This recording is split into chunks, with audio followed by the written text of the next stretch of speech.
अध्यक्ष हैं एपीएमसी के श्री डी.एस. ठाकुर जी, जिला के अध्यक्ष श्री जसवीर नागपाल जी। आज वन महोत्सव का भी राज्य स्तरीय कार्यक्रम था। हमारे बीच में प्रधान मुख्य अरण्यपाल श्री अजय श्रीवास्तव जी, हमारे बीच में एसपी चंबा, इनके साथ एडीएम साहब, विभागों के सभी अधिकारीगण,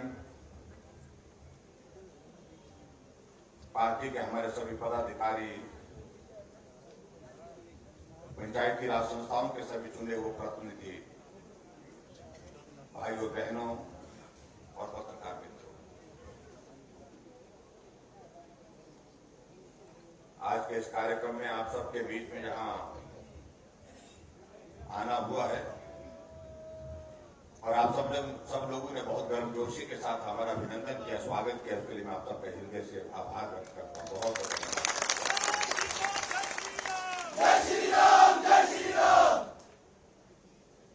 आपके विधानसभा क्षेत्र में आने का कार्यक्रम बनता रहा और कार्यक्रम बनता रहा, कभी बन करके बिगड़ता भी रहा। ऐसे में आप लोगों की भी एक नाराजगी थी कि मुख्यमंत्री ने कहा था कि आऊंगा लेकिन आए नहीं। वैसे तो मैं आया, आना जाना हुआ, मिलना जुलना हुआ। एक बार हमारा कार्यक्रम आपके इस विधानसभा क्षेत्र में बहुत अच्छा कार्यक्रम था, लेकिन एक बार कार्यक्रम था लेकिन बारिश आ गई, वो कार्यक्रम में हमारा पहुंचना नहीं हो पाया।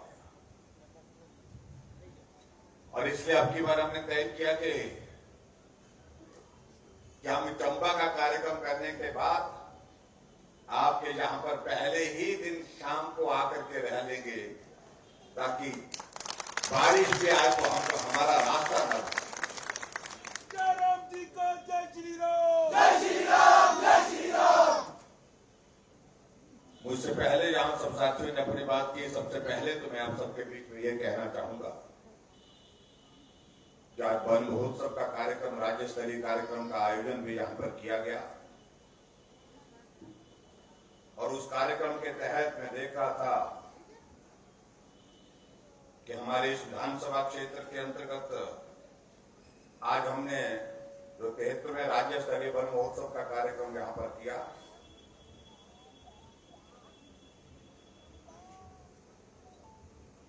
उसमें हिमाचल प्रदेश के लिए हमारे लिए प्रसन्नता का विषय है कि हमारा फॉरेस्ट कवर जो है हिमाचल प्रदेश में लगातार बढ़ता जा रहा है, जो आप सबके सहयोग से संभव हुआ है। 342 square kilometre forest cover Himachal Pradesh में बढ़ा है और अब की बार हिमाचल प्रदेश में 1 करोड़ से ज्यादा प्लांटेशन का लक्ष्य विभाग ने रखा है। इसके लिए भी मैं विभाग को बहुत बहुत बधाई देता हूं और मुझे इस बात की भी प्रसन्नता है कि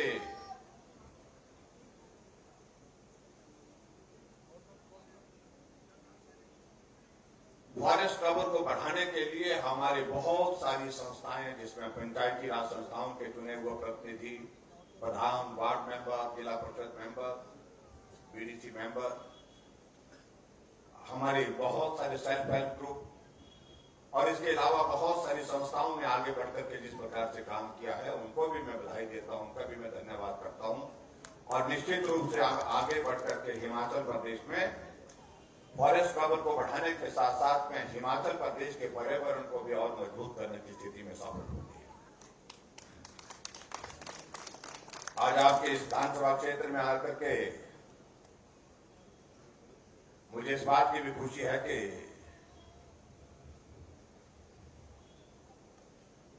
अभी इस कार्यक्रम का हमारे संबोधन के पश्चात हमारे दाएं तरफ यहां पर उद्घाटन और शिलान्यास का कार्यक्रम भी रखा गया है, जिसमें 14 उद्घाटन है और 8 शिलान्यास हैं। कुल मिलाकर के 22 उद्घाटन और शिलान्यास के कार्यक्रम एक स्थान पर यहां पर किए जा रहे हैं और इन 22 उद्घाटन और शिलान्यास के कार्यक्रमों में कुल मिलाकर के ये सारे उद्घाटन और शिलान्यास 162 करोड़ रुपए की लागत से होने वाले हैं। उसके लिए मैं आपको बहुत बहुत बधाई देता हूं। अगर मैं योजना का जिक्र एक एक करता रहूं, मुझे लगता है कि बहुत ज्यादा समय लगता है। वो समय हमारे विक्रम दयाल जी ने पूरा ले लिया है।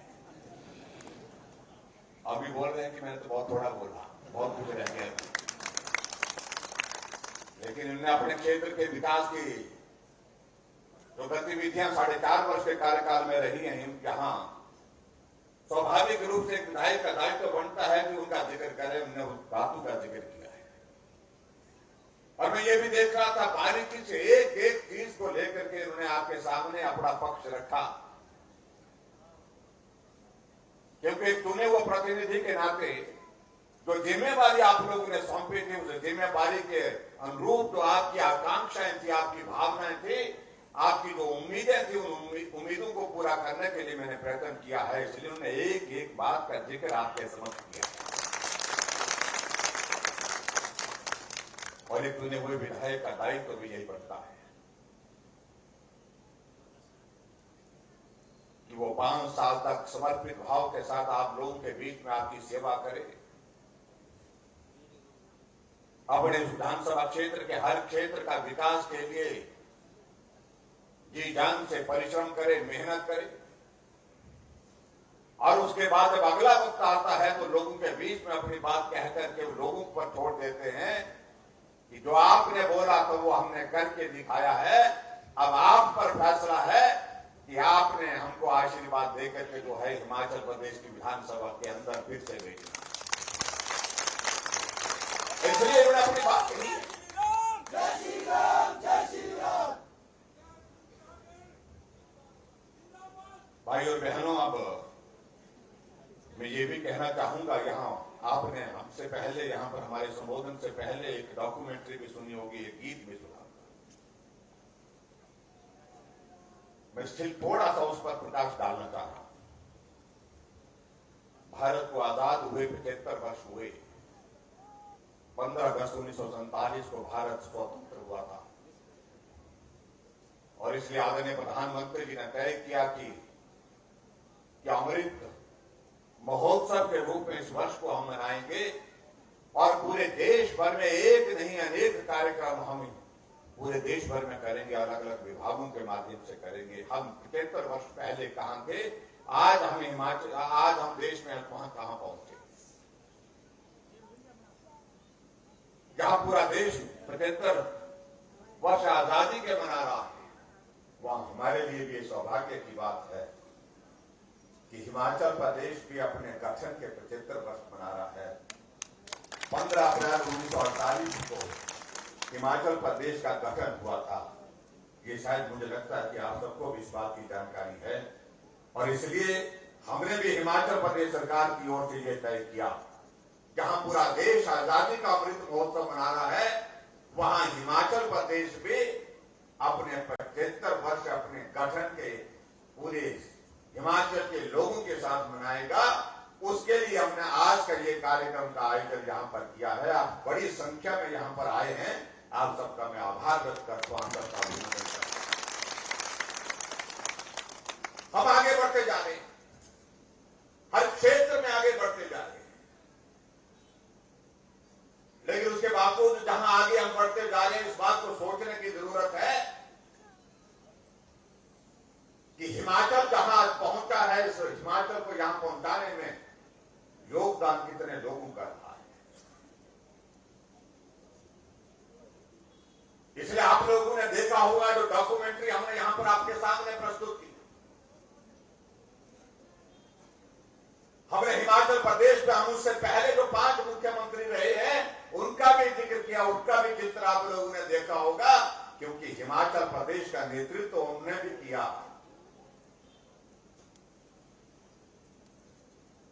लेकिन उसके साथ साथ मैं जरूर कहना चाहता हूं, अगर हिमाचल प्रदेश अलग पहचान के साथ देश के मानचित्र पर खड़ा है, उसमें सबसे बड़ा योगदान हिमाचल के उन मेहनतकश लोगों का रहा है, जिन्होंने संघर्ष करके वो सड़कें बनाई, जिन्होंने मेहनत करके वो भवन बनाए, मजदूरी करके मेहनत करके पुल बनाए और हिमाचल के विकास को आगे बढ़ाने के लिए उन्होंने अपना योगदान दिया, चाहे वो एक मजदूर रहा है, चाहे एक मास्टर रहा है, चाहे वो एक अधिकारी रहा है, चाहे सेना में काम करने वाला एक सैनिक रहा, एक किसान रहा है, चाहे एक बागवान रहा है। इसलिए हमने तय किया किसी एक नेता विशेष के लिए नहीं है, ये 75 वर्ष अगर समर्पित हैं तो हिमाचल प्रदेश के उन जन जन को समर्पित है जिन्होंने अपनी परिश्रम से, अपनी मेहनत से हिमाचल प्रदेश को आगे बढ़ाने में सहयोग किया। ये श्रेय हिमाचल की जनता को जाना चाहिए। आप कल्पना करिए, जब हिमाचल प्रदेश का गठन हुआ उस वक्त हिमाचल प्रदेश में मात्र 4 जिले थे, जिसका जिक्र आप लोगों ने यहां पर दिया। चाहे वो चंबा का जिला है, महासू का जिला है, मंडी का है, सिरमौर का है। लेकिन आज के इस सफर में अगर हम जहां पहुंचे हैं, आज हिमाचल प्रदेश में 12 सरकारी जिले हैं और 12 सरकारी जिलों के साथ अपना हिमाचल प्रदेश एक अलग अस्तित्व के साथ खड़ा है। जब हिमाचल बना था तो 25 लाख की आबादी थी हिमाचल प्रदेश की, सॉरी 11 लाख की आबादी थी, और आज हिमाचल प्रदेश की आबादी 70 लाख से पार हो गई है।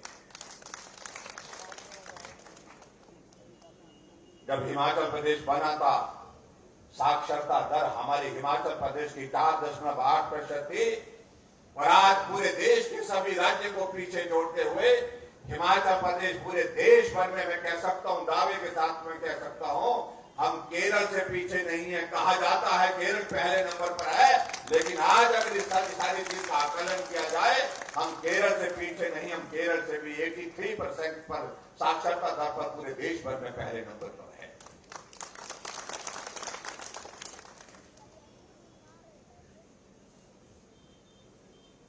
अगर हम उस वक्त की बात कहें, हम यहां आज चंबा में हैं, जब हिमाचल बना था 228 किलोमीटर सड़क थी पूरे प्रदेश भर में, और आज जाकर के जहां हम 75 वर्ष पूर्ण कर चुके हैं, आज लगभग 39,500 किलोमीटर सड़क हिमाचल प्रदेश के अंदर बन करके गांव-गांव को जोड़ने में सफल। और मैं आज के इस अवसर पर ये मैं जरूर कहना चाहूंगा, हमारी बात अधूरी रह जाएगी अगर आज 39,500 किलोमीटर सड़क बनकर के हिमाचल प्रदेश में तैयार है। उसमें सबसे बड़ा योगदान किसी व्यक्ति को जाता, किसी नेता को जाता है, वो हमारे देश के यशस्वी प्रधानमंत्री पूर्व में रहे अटल बिहारी वाजपेयी जी को जाता है। उन्होंने एक योजना की शुरुआत की पूरे देश भर के लिए, और जिस योजना के नाम प्रधानमंत्री ग्राम सड़क योजना कहा, 60,000 करोड़ रुपए की लागत से उस योजना को पूरे देश भर में शुरू किया, क्योंकि अटल जी ने एक बात को महसूस किया, प्रदेश अपने साधनों से सड़कें नहीं बना सकते हैं जितनी सड़कों की जरूरत है, केंद्र से मदद करनी पड़ेगी। गांव के लोगों का पीठ का बोझ उतारने के लिए यही एक तरीका है, हम केंद्र से राज्यों को मदद करेंगे। और आज मैं इस बात को मैं कह रहा हूं, जहां 39,500 किलोमीटर सड़क हिमाचल प्रदेश में, हिमाचल के अस्तित्व आने के बाद बनी हुई है, उसमें से 20,000 से ज्यादा किलोमीटर सड़क सिर्फ प्रधानमंत्री ग्राम सड़क योजना के माध्यम से बनी है, जो हमारे अटल जी की है। आज गांव का भी आदमी आता है, हमें कहता कि हमारी सड़क को बजट में डालो, और कुछ तो सीधा बोलते हैं कि जी इसको पीएमजीएस में पीएमजीएसवाई में डालो। कम पढ़ा लिखा है, लेकिन उसको मालूम है सड़क कैसे निकलेगी, प्रधानमंत्री ग्राम सड़क योजना के माध्यम से निकलेगी। उसे मालूम है सड़क कैसे निकलेगी, नाबार्ड के माध्यम से। गांव का कम पढ़ा लिखा आदमी भी इस बात को हमसे कहता है कि नाबार्ड में डालो, पीएमजीएसवाई में डालो, क्योंकि सड़क निकालने का जरिया हो। इसलिए मैं सारी बातों का मैं जिक्र करूं तो बहुत लंबी बात जाएगी। भाई और बहनों में एक बात मैं जरूर कहना चाह रहा हूं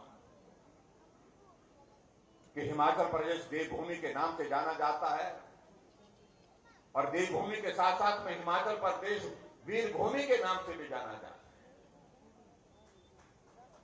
अगर कारगिल का युद्ध हुआ, ये हिमाचल प्रदेश के छोटे से हिमाचल प्रदेश से 52 नौजवानों ने अपने जीवन की शहादत दी है, शहीद होकर के भारत मां की रक्षा के लिए कुर्बानी दी है। जहां 4 वीर परमवीर चक्र पूरे भारत में मिले, उस युद्ध में 2 परमवीर चक्र हिमाचल के हिस्से में आए। इसलिए ये वीर भूमि भी है, इस बात को भी हमको समझना है। और हिमाचल प्रदेश ने हर क्षेत्र में काम किया है, हर क्षेत्र में तरक्की की है। हमारे लिए सौभाग्य है, हमारे देश के लिए आज हमारे देश का नेतृत्व एक मजबूत हाथों में है, मजबूत नेतृत्व के हाथों में है, और जिनका नाम नरेंद्र भाई मोदी है। वो देश के प्रधानमंत्री हैं, लेकिन देश के प्रधानमंत्री के साथ साथ में मैं ये भी कह सकता हूं कि आज वो देश के प्रधानमंत्री होने के साथ अपनी छवि को विश्व में खड़ा करने में सफल हुए। उनको विश्व नेता के रूप में माना जा रहा है, स्वीकार किया जा रहा है।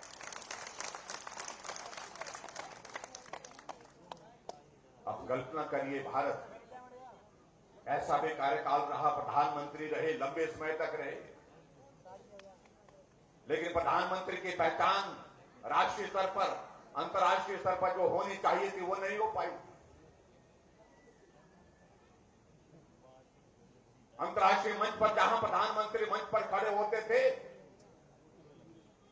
जो पूर्व में प्रधानमंत्री रहे, प्रधानमंत्री के दायित्व में रहने वाले सभी व्यक्तियों के प्रति हमारा सम्मान है। मेरा व्यक्तिगत किसी के खिलाफ कुछ कहने का मकसद नहीं है, लेकिन यह सच्चाई है कि भारत का प्रधानमंत्री किसी दौर में ऐसा भी रहता था, मंच के एक कोने पर, अंतर्राष्ट्रीय मंच के एक कोने पर खड़ा होता था, लेकिन कोई ना पूछता था, ना बात करता था, ना बात करने की जरूरत महसूस करता था।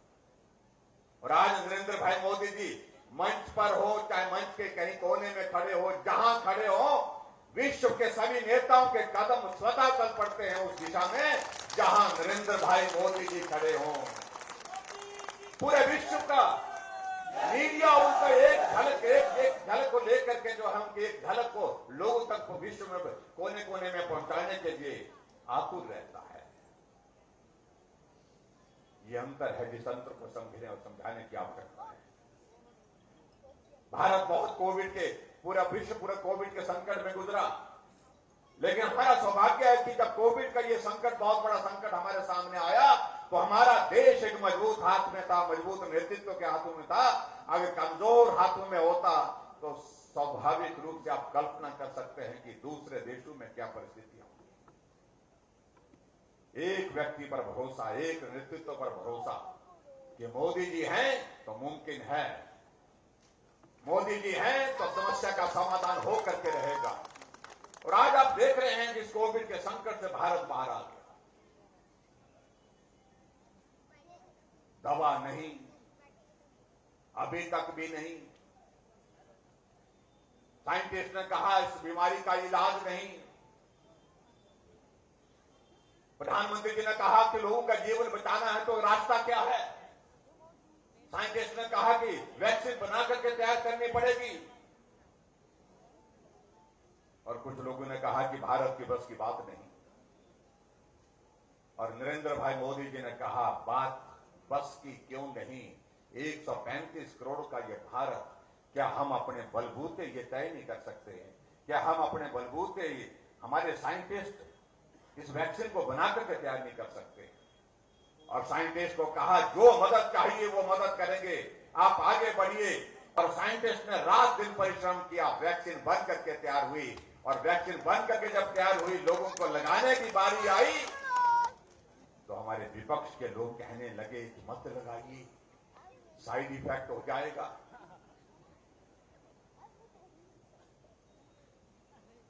अभी इसकी टेस्टिंग कंप्लीट नहीं हुई है। आप कल्पना करिए, एक तरफ आदमी की जिंदगी का सवाल है, उसकी जिंदगी को बचाने के लिए वैक्सीन बन करके तैयार हुई, और उसमें भी राजनीति कुछ लोग करते रहे। कहा कि इसका आने वाली जनरेशन पर बहुत प्रभाव पड़ेगा, बुरा प्रभाव पड़ेगा।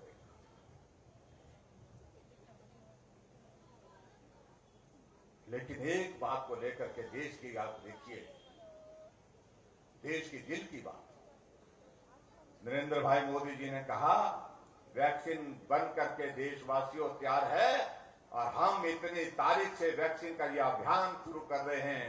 आप सबसे मेरा यह निवेदन है कि आप वैक्सीन का पूरा सदुपयोग करें। आपकी जिंदगी से कीमती मेरे लिए कोई चीज नहीं है।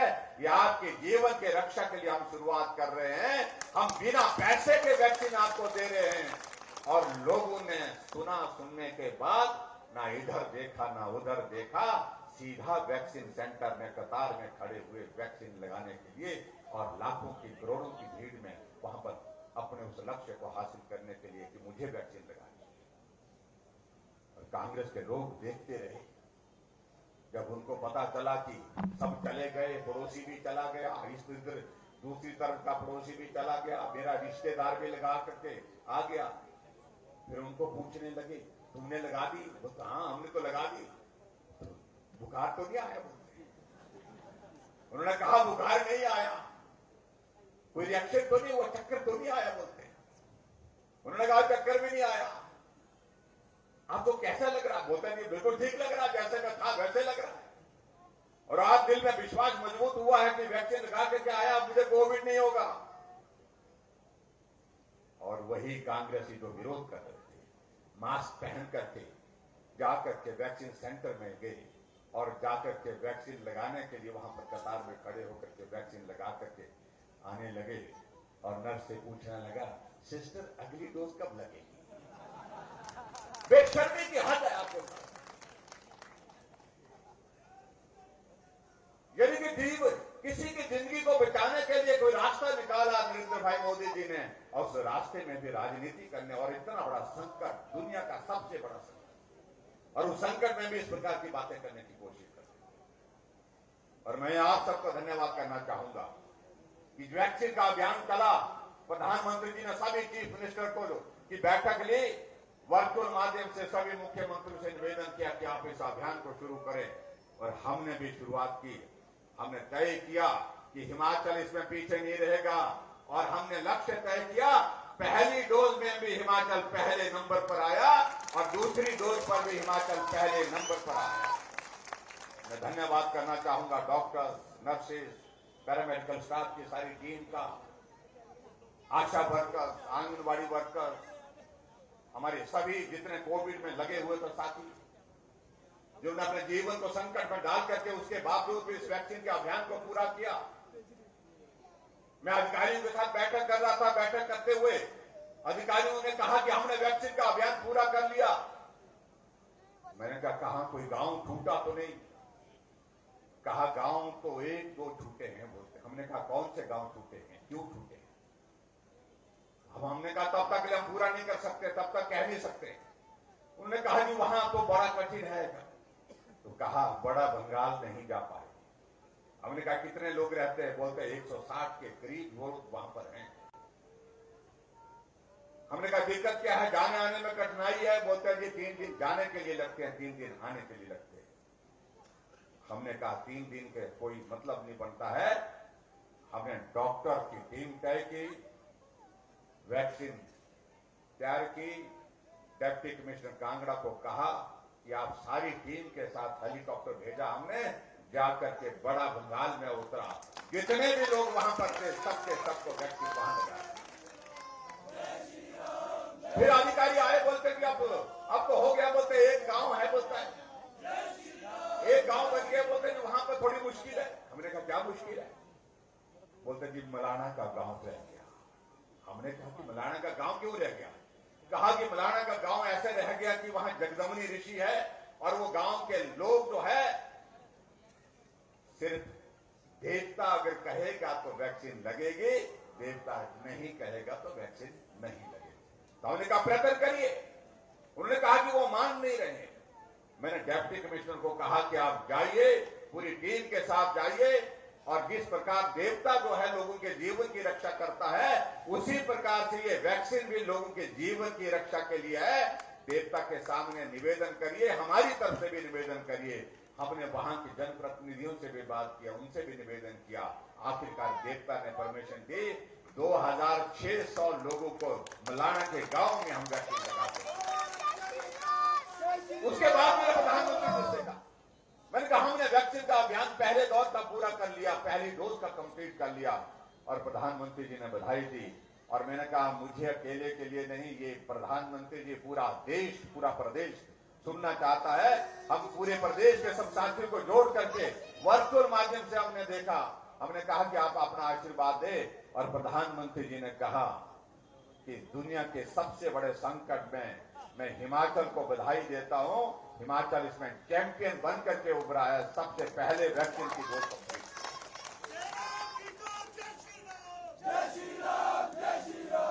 ये संकट छोटा नहीं था। जहां कई लोग बात कहते हैं, बड़ी बड़ी बातें करते हैं,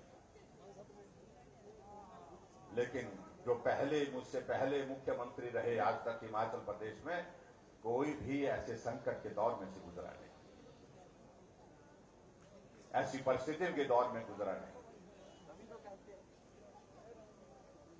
बड़े होंगे, मुझे मालूम नहीं कितने बड़े थे वो, लेकिन उसके बावजूद मैं इतना जरूर कहना चाहता हूं कि एक जिम्मेदारी के साथ जो दायित्व मेरे ऊपर आप लोगों ने सौंपा है, मैंने उस जीवन अपने अपने उस दायित्व का निर्वहन करके लोगों के जीवन को बचाने के लिए प्रयत्न किया है। और आज भी मैं आपसे निवेदन करना चाहता हूं भाई और बहनों, विशेष तौर से जो हमारी जिसको बूस्टर डोज कह रहे हैं, जिसको बूस्टर डोज के साथ साथ में हम प्रिकॉशनरी डोज कहते हैं, वो डोज भी आजकल लग रही है। मेरा आप सबसे निवेदन है कि उसका भी आप पूरा लाभ लें।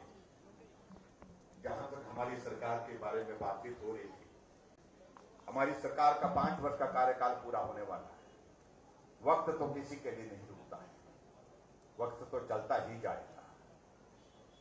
लेकिन हिमाचल प्रदेश में हमने इतने बड़े संकट के बावजूद, कहने के लिए हमारे साथ हम जिक्र 5 वर्ष का कर रहे हैं, लेकिन 2.5 वर्ष हम काम कर पाए, 2.5 वर्ष कोविड के लिए समर्पित हो गए। इस बात का हमारे दिल में जो है मलाल है। लेकिन मैं इस बात को दावे के साथ कह सकता हूं कि हमने हिमाचल प्रदेश में अलग संस्कृति के साथ काम करने की कोशिश की। और आज जो यहां पर बोला जा रहा है, एक नारा दिया जा रहा है, सरकार नहीं रिवाज बदलेंगे। तो क्यों कहा जा रहा है? क्योंकि हमने हिमाचल की संस्कृति में पहले दिन से ही रिवाज बदलने की बात की शुरुआत की है। क्या रिवाज सा हिमाचल प्रदेश में बन गया कहने के लिए देवभूमि, लेकिन उसके बावजूद जब सरकार बदलती थी तो टोपियों के रंग बदल जाते थे। ये हरी टोपी उनकी, ये लाल टोपी उनकी, ये सरकार उनकी, ये वो सरकार आई तो उनकी। हमने कहा ये टोपी का रिवाज बदलने का बंद करना पड़ेगा। ये टोपी हिमाचल की है, हिमाचल की संस्कृति का प्रतीक है। चाहे वो टोपी कुल्लू की है, चाहे वो किन्नौर की है, चाहे वो रामपुर की है, चाहे वो हमारे चंबा की है, चाहे वो आपने पगड़ी पहनाई वो भी तो हमारे सिर पर है, सिर की शान है, वो समाज को प्रतीक है। हमने कहा ये टोपी हिमाचल की संस्कृति की प्रतीक है, हिमाचल की पहचान है, इसको राजनीति के साथ जोड़ना उचित नहीं। हमने कहा ये टोपी की राजनीति आज से समाप्त। हरी मिली तो हरी पहनी, लाल मिली तो लाल पहनी, नहीं मिली तो नहीं पहनी। ये रिवाज बदलने की शुरुआत वहां से हुई है। हमने रिवाज बदलने की बात आज नहीं कही, हमने पहले दिन से रिवाज बदलने की बात कही। टोपी के साथ दूसरा काम क्या होता था, जब सरकार बनती थी पूर्व सरकार के उन नेताओं के खिलाफ मामले दर्ज करो, उन अधिकारियों के खिलाफ कार्रवाई करो, इन पूर्व की सरकार के इन स्कीमों को रद्द करो, यही तय होता था। पहली कैबिनेट पे यही होता था। लेकिन हमने कहा कि हम बदले की भावना से काम नहीं करेंगे। ये हिमाचल देवभूमि है, देवभूमि के संस्कृति और संस्कार के मुताबिक हमको देवभूमि में सबको साथ लेकर के चलना है, आगे बढ़कर के चलना है। इसलिए हमने तय किया कि बदले की भावना से, राजनीतिक प्रतिशोध की भावना के साथ हम काम नहीं करेंगे। तो रिवाज बदलने की बात आज नहीं, हम पहले दिन से कर रहे हैं। हमने रिवाज बदला और रिवाज बदल करके ये दिखाया। आज मेरी सरकार का 5 वर्ष का कार्यकाल पूरा होने जा रहा है। आप देखते हैं कि किसी नेता की खबर लगती है कि उसकी पेशी उस कोर्ट में है, उस नेता की पेशी उस कोर्ट में है, वो खबर का पहला पन्ना ही गायब हो गया। जहां हर रोज खबर लगती थी, आज पेशी उसका उस कोर्ट में लगी, आज उसको जमानत के लिए एप्लीकेशन डाली, आज उसने ये किया। यही होता था। काम करने की संस्कृति समाप्त हो गई थी।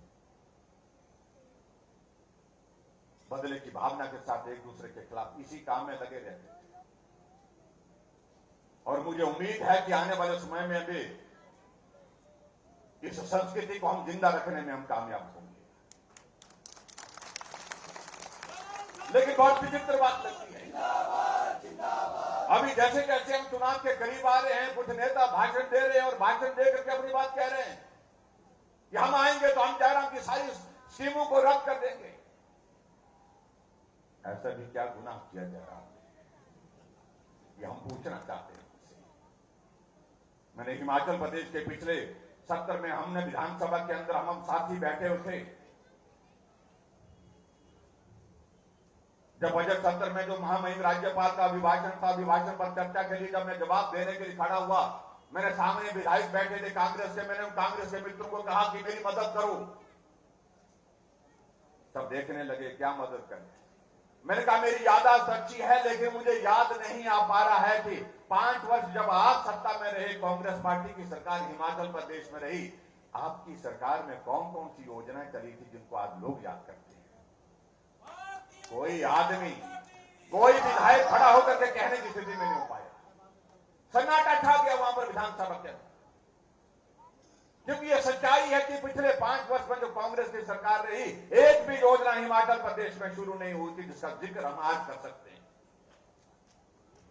स्कूल खोलना, कॉलेज खोलना, घोषणाएं करना, यही होता था। इसी को सरकार की, इसी को विजन कहते थे, इसी को विकास कहते थे। और आज कहते हैं कि उस मॉडल को, अरे उस मॉडल ने तो हिमाचल प्रदेश को आज से 5 वर्ष पहले 50,000 करोड़ के नीचे जो है वो दफन करके रख दिया।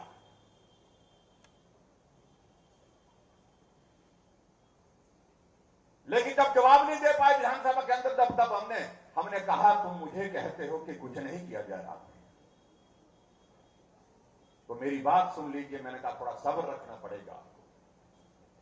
मैंने कहा तुम लोग 80 साल के ऊपर के बुजुर्गों के लिए पेंशन का प्रावधान करते थे, उन्हें मालूम था जब 80 साल हो जाएंगे बहुत सारे तो निपट जाएंगे,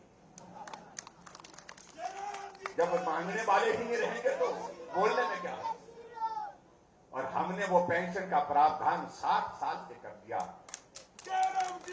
तुम बोलते हो कि जयराम ने कुछ नहीं किया, तुम 4 लाख लोगों को पेंशन देते थे, जयराम आज 7 लाख लोगों को पेंशन हिमाचल प्रदेश में दे रहा है, बुजुर्गों को पेंशन।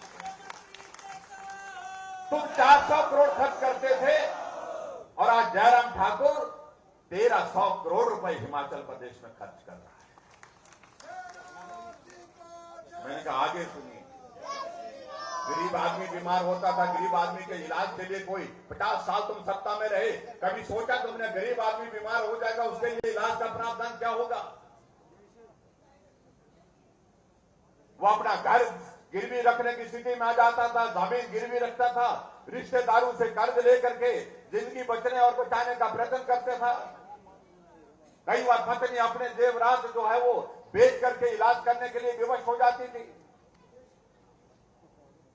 और ऐसी परिस्थिति में कोई योजना सरकार के पास नहीं थी। हमने कहा इस काम को भी हमको करना चाहिए। मैंने हिमाचल प्रदेश में शुरू किया तो मुख्यमंत्री हिमकेयर की शुरुआत की। आज गरीब आदमी अगर बीमार होता है, वो जेब में पैसे नहीं डालकर जाता है, वो जेब में हिम कार्ड का वो कार्ड डाल करके जाता है। उसे मालूम है कि मेरा इलाज इस हिम कार्ड के साथ।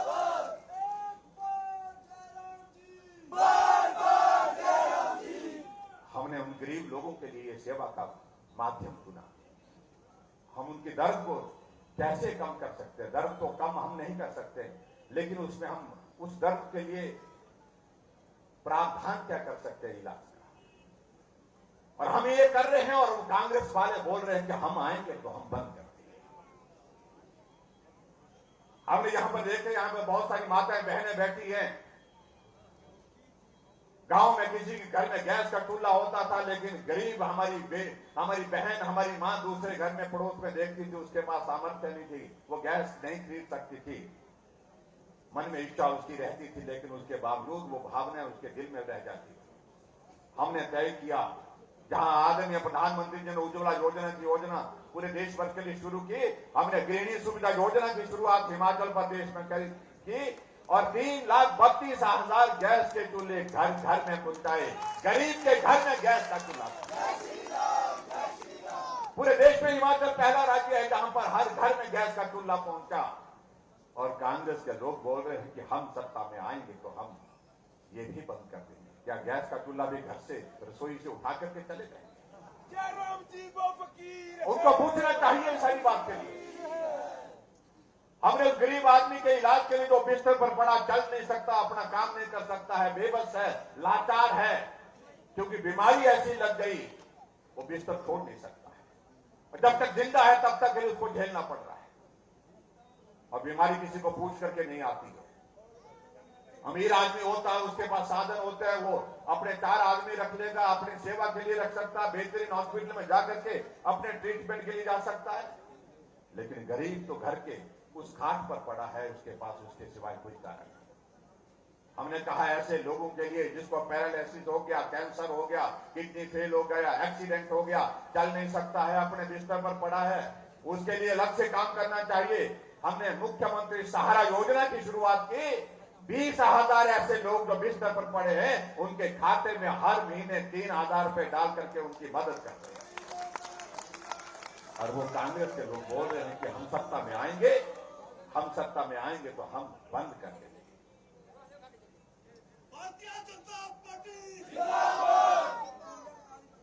हम उस गरीब बेटी के लिए, जो बेटी बीपीएल परिवार की है, किसी भी जाति की होगी, हर मां बाप की इच्छा रहती है कि मेरी बेटी का जीवन सुखी हो, वो खुश रहे। उसके मन में कल्पना होती है कि मैं बेटी के लिए कुछ करूं, और बेटी का भी सपना होता है, लेकिन गरीब होने के कारण वो नहीं कर पाती। हमने कहा जिस दिन बीपीएल परिवार की उस बेटी की शादी होगी, वो किसी भी जाति की होगी, हम उसके लिए शगुन योजना हमने शुरू की। 31,000 रुपए हम उस बेटी के खाते में शगुन के रूप में डालेंगे, उसकी मदद करेंगे। अभी मैं बैजनाथ गया था, उस शगुन योजना के हम सब लोगों को मिलने के लिए काफी लोग वहां पर आए। एक बेटी से वहां पर हमारा संवाद हुआ, जिस बेटी को शगुन योजना के अंतर्गत जो है 31,000 रुपए मिले। मैंने उस बेटी से पूछा, भरी सभा में पूछा, वो माइक पर आई, उसने धन्यवाद किया कि मेरे पिताजी बहुत गरीब हैं, बहुत गरीब हैं, खेती बाड़ी करते हैं। मुझे आंगनबाड़ी वर्कर ने कहा कि ऐसी योजना चलाई है, इस योजना को भारतीय जनता पार्टी की सरकार ने शुरू किया है, तो 31,000 रुपए आपको मिल सकता है। तो मैंने कहा ये इसके लिए कहा क्या करना, उन्होंने कहा कि फार्म भरना पड़ेगा। फार्म भरा, 31,000 रुपए आए।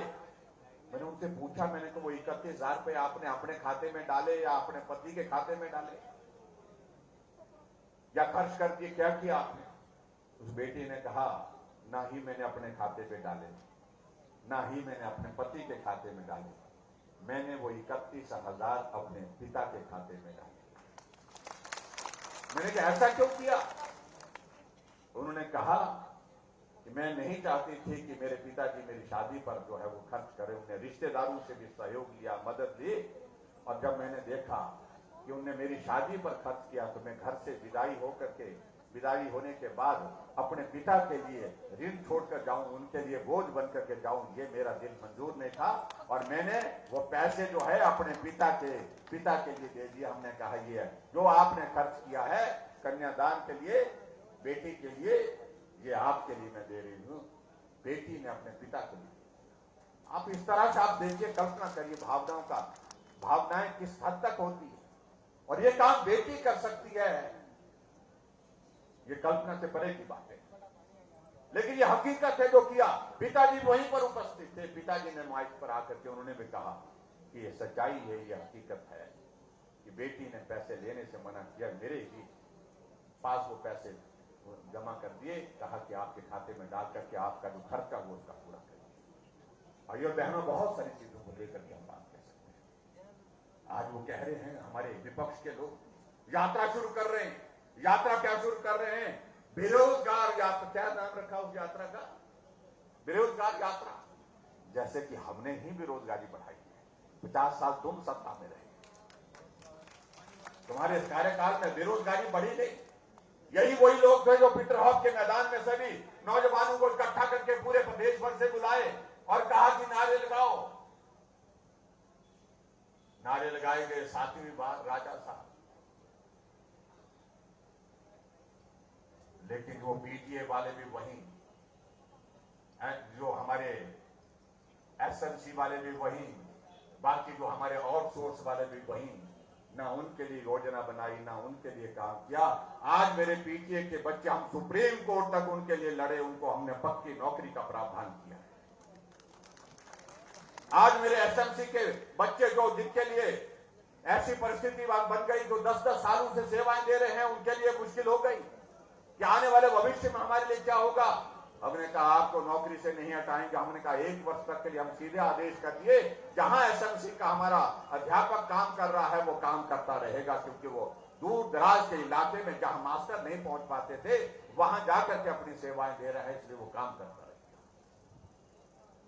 लेकिन भड़काने की कोशिश कर रहे हैं, गुमराह करने की कोशिशें कर रहे हैं। मैं नौजवानों से अपील करना चाहूंगा, निवेदन करना चाहूंगा कि आदरणीय प्रधानमंत्री जी ने अपील की है, उन्होंने कहा है कि आने वाले समय में 2024 तक पूरे देश भर में हम रोजगार के माध्यम से 10 लाख से ज्यादा नौजवानों को रोजगार देने के अवसर तलाश कर रहे हैं और उसका काम भी शुरू हो गया। और इसके झांसे में ना आए, ऐसा मैं निवेदन करना चाहूंगा। और आज के इस कार्यक्रम में भाई बहनों, मुझे लगता है कि बहुत लंबी बात हो जाएगी हम बातें करते करते, लेकिन मैं इतना जरूर कहना चाहता हूं कि कभी दौर आता है, हमारे कुछ साथी कहते हैं कि बहुत मुश्किल है, हिमाचल प्रदेश में सरकार 5 वर्ष के बाद नहीं आती है। हमने कहा ये तो सच है, रहा है पहले ऐसा। कहने लगे कि बड़े बड़े लोग भी नहीं ला पाए। अब मुझे मालूम नहीं बड़े बड़े लोगों का किसका जिक्र कर रहे हैं। मेरा सबके प्रति सम्मान है, मैं बड़े लोगों के बारे में टिप्पणी नहीं करना चाहता हूं, लेकिन मैं एक बात जरूर कहना चाहता हूं, कई बार बड़े बड़े लोगों से सारे काम नहीं होते हैं, कई बार छोटा आदमी भी बड़ा काम कर देता है। मैं अपने आप को छोटा मानता हूं। और कुछ लोग तो ऐसे हैं कि उनके परिवार से कोई नेता अगर लंबे समय तक राजनीति में रहते रहे हैं तो उनको लगता है कि सारा उनका अनुभव उनके जीवन में आ गया। ऐसे मार्गदर्शन करने लग पड़ते हैं। पता नहीं कितनी सालों से ये कितने मुख्यमंत्री के दायित्व, कितनी बार मुख्यमंत्री के दायित्व बने। और कुछ नेता ऐसे हैं कि मैं घोषणा करता हूं। एक नेता ऐसे है, वो घोषणा करता हूं। भाई तुम्हें नेता तेरी पार्टी में मान रहे, आपकी पार्टी में मान भी रहे हैं कि नहीं मान रहे हैं। मैं घोषणा करता हूं ये कर दूंगा, मैं ये घोषणा करता हूं ये कर दूंगा, मैं ये घोषणा करता हूं वो कर दूंगा। परिहास का विषय बने हैं अपनी ही पार्टी में लोग, कुछ लोग। उसमें मुझे कुछ नहीं कहना है, उनकी पार्टी में जो चल रहा वो चलता रहे। मुझे सिर्फ एक बात कहनी चाहिए। आखिरकार एक प्रश्न खड़ा होता है जो कांग्रेस पूरे देश में समाप्त हो गई। अभी हाल ही में चुनाव हुए 4-5 राज्यों के, शोर तो बहुत डाले थे। हिमाचल प्रदेश की विधानसभा के अंदर चलने नहीं दे रहे थे। हम आ रहे हैं, पंजाब में चन्नी साहब आ रहे हैं, ये हो रहा है, वहां आ रहे हैं, यहां आ रहे हैं। हमने कहा आने तो दीजिए, पहले थोड़ा सा इंतजार करिए। और इसी बीच में अभी सत्र समाप्त नहीं हुआ तो विधानसभा का परिणाम आ गया। 10 मार्च को परिणाम आ गया। और परिणाम आया तो सामने बैठे विधानसभा के बेंच पर जब मैं सुबह विधानसभा के अंदर प्रवेश किया तो हमने नमस्कार की, तो कुछ इधर देखे कुछ उधर देखे। हमने कहा भाई मैं इधर हूं, मेरा नमस्कार तो सुन लीजिए। मैंने कहा कोई बात नहीं, होता रहता है, क्योंकि चन्नी साहब उस वक्त दोनों जगह से निपट गए थे। मैंने कहा कि बहुत दुख हुआ, चन्नी साहब तो दोनों जगह से चले गए। कह रहे थे हम सरकार बना रहे हैं उत्तर प्रदेश में, उत्तराखंड में, मणिपुर में, गोवा में, पंजाब में तो बोलते थे है ही है। एक जगह जिस प्रदेश में थे वहां से भी सरकार उनकी चले गई, लोगों ने उखाड़ करके फेंक दी। और भारतीय जनता पार्टी की 4 राज्य में सरकार थी, चारों राज्य में बहुमत के साथ भारतीय जनता पार्टी की सरकार फिर सत्ता में आई। योगी जी फिर मुख्यमंत्री बने, धामी जी फिर मुख्यमंत्री बने, और सावंत जी गोवा के मुख्यमंत्री बने, और वीरेंद्र जी जाकर के मणिपुर के मुख्यमंत्री बने। और इसलिए हम कह रहे हैं रिवाज बदल गया भाई। उत्तराखंड में आज तक इतिहास में, आज तक के इतिहास में जब से अस्तित्व में आया उत्तराखंड में कभी सरकार रिपीट नहीं हुई थी। ये पहली बार है कि उत्तराखंड में रिवाज बदला है। भाजपा की सरकार ने 5 वर्ष का कार्यकाल पूरा किया और 5 वर्ष के लिए फिर सत्ता में आ गई। उत्तर प्रदेश में 35 वर्षों के बाद 5 वर्ष का कार्यकाल पूरा होने के बाद कोई सरकार फिर सत्ता में आई तो योगी जी की आई, रिवाज बदला है। हमारे पड़ोस का राज्य हरियाणा, जहां अधिकांश सीटों पर हमारी जमानतें जब्त होती थी, 2014 से 2019 तक भारतीय जनता पार्टी की सरकार रही मनोहर जी के नेतृत्व में, और 2019 में फिर मनोहर जी के नेतृत्व में सरकार बनकर के हरियाणा में भारतीय जनता पार्टी की चल रही है। रिवाज बदला है। जब सब जगह रिवाज बदला है तो हम क्यों ना बदले? तो आइए भाई और बहनों, मुझे लगता है कि शुरुआत करनी चाहिए। अब की बात जो हमने कहा है कि हिमाचल भी रिवाज बदलेगा, सरकार नहीं रिवाज बदलेंगे, इस भाव के साथ आगे चलेंगे। वो इसलिए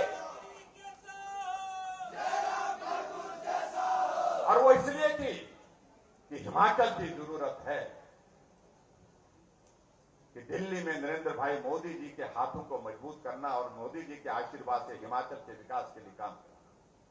आप कल्पना करिए, ऐसे प्रधानमंत्री को हिमाचल के साथ कनेक्टेड है, इमोशनली कनेक्टेड है, भावनात्मक दृष्टि से कनेक्टेड है। अभी 2 दिन पहले मिंजर के मेले के समापन के कार्यक्रम में चंबा था, तो मन की बात का कार्यक्रम सुनने के लिए गए। हमने कल्पना नहीं की थी, पूरे देश के सामने प्रधानमंत्री नरेंद्र भाई मोदी जी ने जिक्र किया मिंजर के मेले का।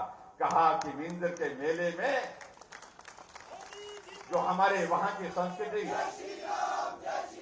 सांस्कृतिक कार्यक्रम है उसकी झलक दिखाई, मिंजर के मेले का इतिहास बताया, हिमाचल की संस्कृति का जिक्र किया, शहर के मेले का जिक्र किया और बहुत सारी बातों को याद किया। कभी कोई आदमी, कभी कोई प्रधानमंत्री हिमाचल जैसे छोटे से प्रदेश के लिए इतना नहीं कर सकते हैं जो उन्होंने कहा।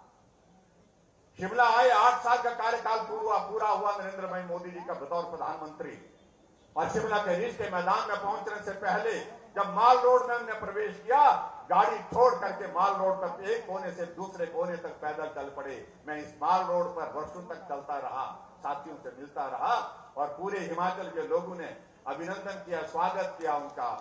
ये पहली बार हुआ हिमाचल के इतिहास में। और उसके बाद हिमाचल में रिज के मैदान से प्रधानमंत्री जी ने पूरे देश को संबोधित किया। शिमला से सिर्फ शिमला वालों को नहीं, हिमाचल वालों को नहीं, पूरे देश को, क्योंकि सभी प्रदेशों के मुख्यमंत्री उस दिन वहां पर जुड़े हुए थे।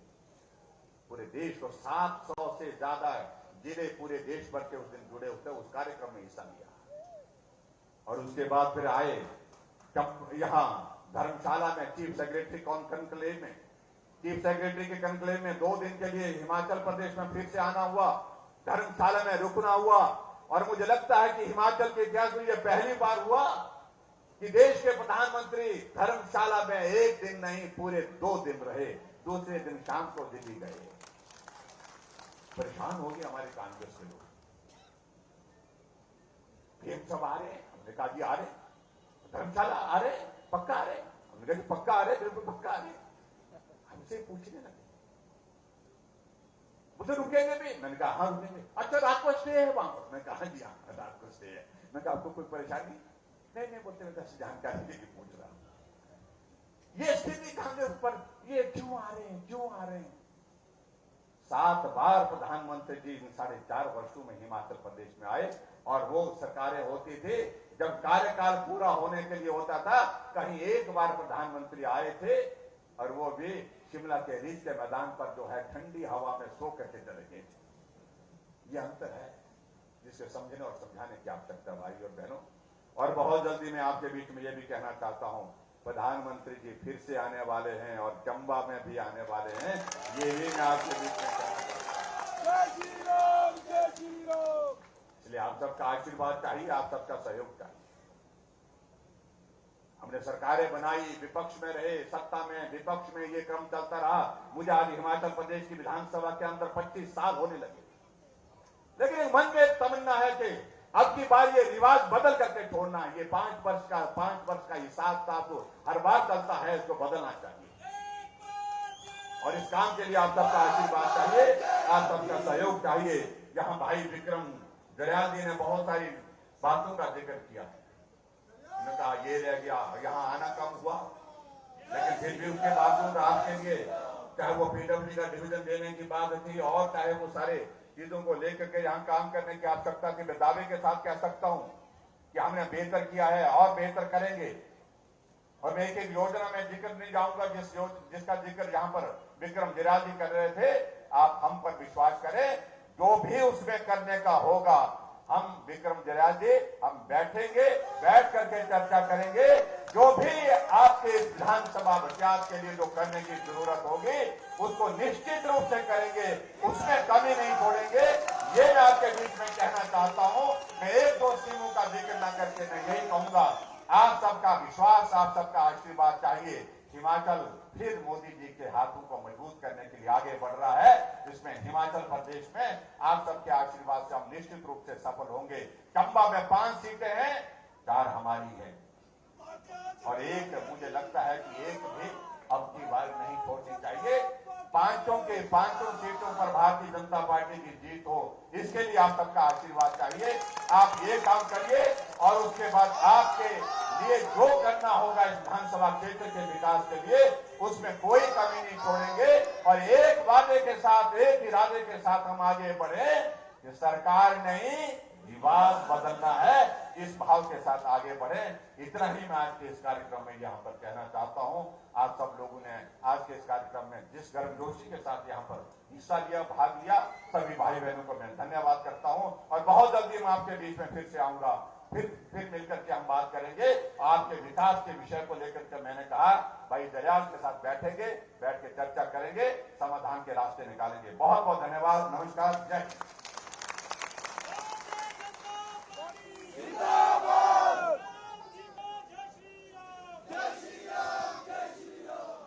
आपका बहुत बहुत धन्यवाद माननीय मुख्यमंत्री जी। आप सभी कृपया बैठे रहिएगा क्योंकि माननीय मुख्यमंत्री जी भी मंच पर हैं। मैं माननीय मुख्यमंत्री जी से सादर निवेदन करूंगा कि वे जो वन विभाग के राज्य स्तरीय अवार्ड हैं वर्ष 2020, 21 और 22 की, उन्हें प्रदान करने की कृपा करें। और सबसे पहले मंच पर मैं आमंत्रित कर रहा हूं डीएफओ वाइल्ड लाइफ हमीरपुर